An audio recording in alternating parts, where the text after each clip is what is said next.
দেখো, মনে আছে তো আমি বলেছিলাম জ্যোৎস্না রাতে আমরা দুজন একসাথে হাঁটবো, ছাদের আলোয় গল্প করব, তারার দিকে তাকিয়ে স্বপ্ন বুনবো।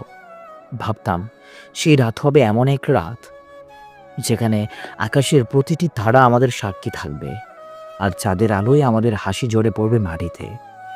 তুমি বলেছিলে, হ্যাঁ, সেই রাত আসবে যেখানে শুধু আমরা থাকবো, থাকবে ভালোবাসার প্রতিশ্রুতি।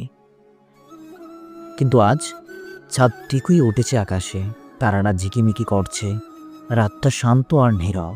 কিন্তু তুমি নেই। নেই তোমার সেই কথা বলো, নেই তোমার হাতের উৎসতা, নেই সেই চেনা চোখের গভীরতা।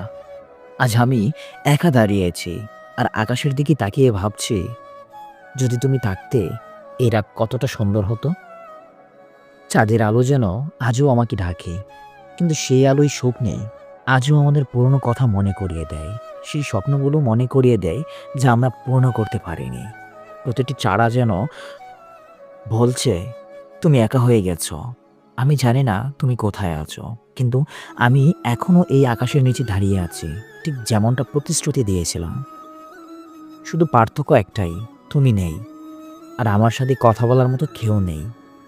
এই জ্যোৎস্না রাতে এখন শুধু আমাকে মনে করিয়ে দেয়, সব সুন্দর মুহূর্ত একদিন বিষাদের মতো হয়ে যায় যদি প্রিয় মানুষটি পাশে না থাকে। চাঁদ, ধারা, রাত সব আছে, শুধু তুমি নেই। অথচ তোমাকে ছাড়া কিছুই আর পূর্ণ লাগে না।